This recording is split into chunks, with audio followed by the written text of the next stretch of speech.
अस्सलाम वालेकुम, welcome and welcome back to my channel. कैसे हैं आप सब? होपफुली ठीक ठाक होंगे। मैं भी अल्हम्दुलिल्लाह ठीक हूँ। रमज़ानुल मुबारक का चौथा रोज़ा मुबारक हो।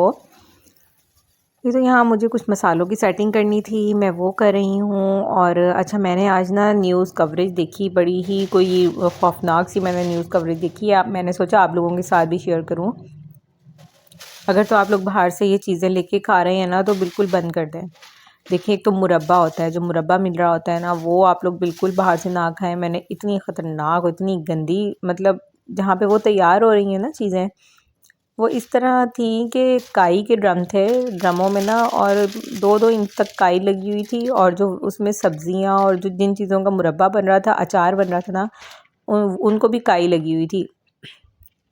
और बर्तनों में तो लगी हुई थी, लेकिन जो सब्जियां थी वो भी काई वाली थी, और वो उसी में बना रहे थे। इतने बड़े बड़े ड्रम, और इतना उनमें, मतलब मुझे यकीन नहीं आ रहा था कि इस तरह भी हो सकता है। मतलब इतनी गंदगी ड्रमों के ऊपर, इतनी मतलब काई की तय जमी हो, उसके अंदर कैसे पका सकते हो? मतलब जहर बेच रहे हैं। तो बिल्कुल भी ये चीज़ें और चटनियाँ वगैरह इस तरह भी आप लोग बिल्कुल परचेज़ ना करें। ये लोग यार इतनी गंदे तरीके से बनते हैं ना। केचप का मुझे नहीं पता, मैंने सुना था कि गले सड़े टमाटरों से बनाते हैं या किस तरह।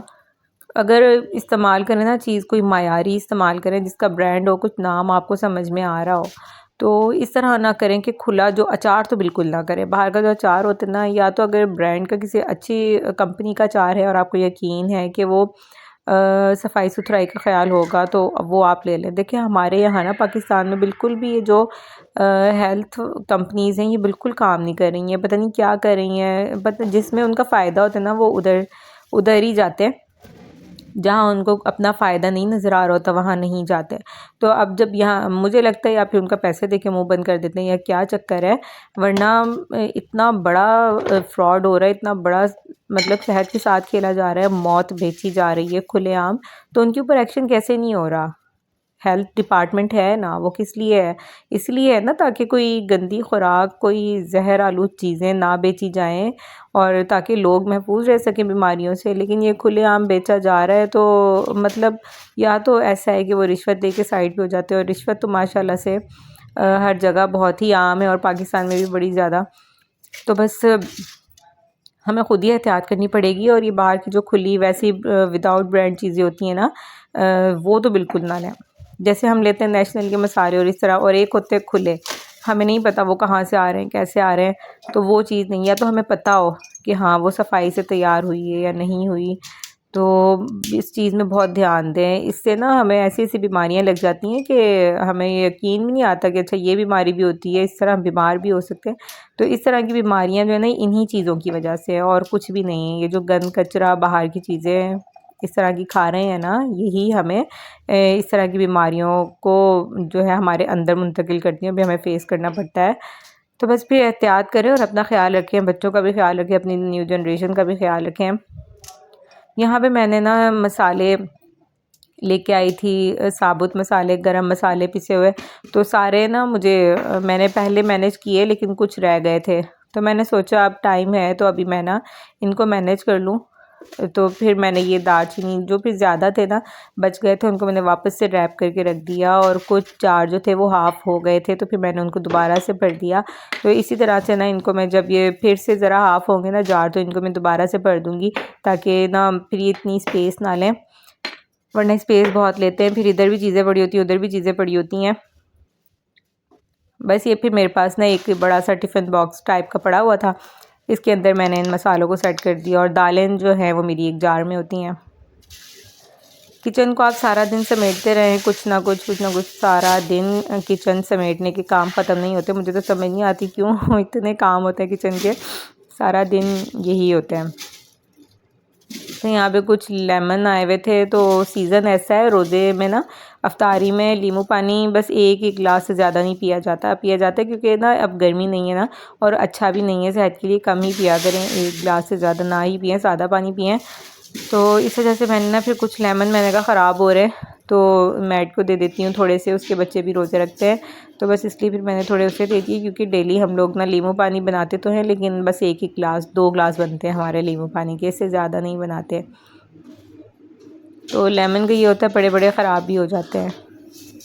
यहाँ पे मैंने सोचा कि अब क्या बनाऊँ, दोपहर हो चुकी थी और समझ नहीं आ रहा था कि क्या बनाया जाए। फिर माश की दाल पड़ी थी तो मैंने सोचा क्यों ना वाइट माश दाल बनाई जाए जैसे होटल में होती है।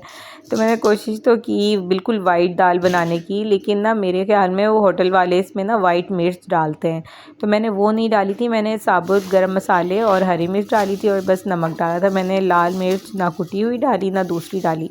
मुझे लगा कि उससे ना फिर टेस्ट ख़राब हो जाएगा। बाकी ऐसे था, अच्छी बनी थी, लेकिन ना इसमें जस्ट वाइट मिर्च की कमी थी। और वो अजीनोमोटो भी डालते हैं, मुझे लगता है अजीनोमोटो, क्योंकि मसालों से ही तो काम होता है सारा। तो मुझे इतना आइडिया नहीं था। मैंने सोचा मैं इसे ना सिंपल रखूँगी, तो जस्ट इसमें मैं ना डाल दूँगी खड़े मसाले, जिस तरह साबुत काली मिर्च डाल दूँगी, लौंग डाल दूँगी। और मैंने ना इसमें वो सिनेमन स्टिक्स डाल दी थी 2, लेकिन फिर भी उस तरह का टेस्ट नहीं आया जिस तरह होटल्स में होती है ना। वाइट माश दाल बड़े मज़े की होती है। हमने अच्छा सक्कर होटल में खाई थी, लोकल होटल था।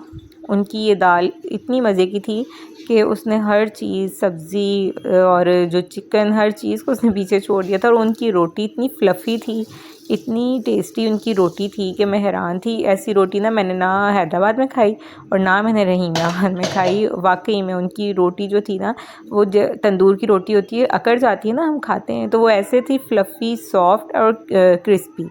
तो हर मतलब 3 चीज़ें एक साथ थी, क्रिस्पी, सॉफ्ट एंड फ्लफ़ी। तो वो, और उसका टेस्ट बहुत अच्छा था, खाने में बहुत ही टेस्टी थी। तो बस वो मुझे लगता है उसी होटल से मिलती है और कहीं से नहीं मिलती, या वो अपना कोई स्पेशल आटा इस तरह गूँथते हैं या क्या है जो इतने मज़े की बनी। कहीं और से वाकई इस तरह की रोटी नहीं बनती।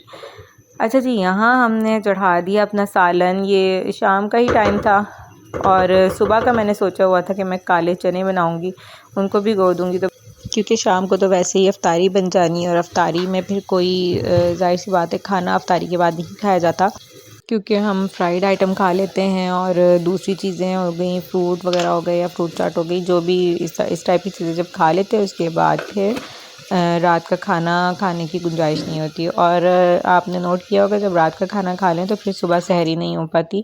मुझसे तो नहीं होती, अगर मैं रात का खाना खा लूँ ना, सुबह सहरी में मैं पराठा फिर आधा खाया जाता है, मुझसे पूरा नहीं खाया जाता। हाँ, अगर रात में मैंने खाना ना खाया हुआ हो ना, जैसे इफ्तारी की हुई हो, तो उसके बाद फिर मैं सुबह में आराम से पराठा पूरा खा लेती हूँ। तो बस दोनों तरीके ही सही हैं। अगर रात में खाना खा लेंगे तो सहरी कम कर लेंगे, अगर रात में नहीं खाएंगे तो सहरी हम पूरी कर लेंगे। खाना ज़्यादा मतलब वो पूरा दिन आराम से गुजर जाएगा। तो बस यहाँ पे हमारी दाल भी मैंने इसमें डाल दी है और ये इसकी मैं आग हल्की कर दूँगी। पानी डाल के दाल डाल दी है, पकती रहेगी, बॉयल होगी। सादा सी सिंपल सी दाल बनानी है मुझे। तो अच्छी बनी थी, आप लोग भी इसे ट्राई कीजिएगा, अच्छी बनती है। बिल्कुल सिंपल सी दाल वाइट कलर की ना, इसमें मसाले वगैरह ना डालें और वाइट मिर्च डालें, सिर्फ सफ़ेद मिर्च डालें और उससे से बनाएं, बहुत मज़े की बनेगी। अच्छा जी, इसी के साथ अल्लाह हाफ़िज़, टेक केयर।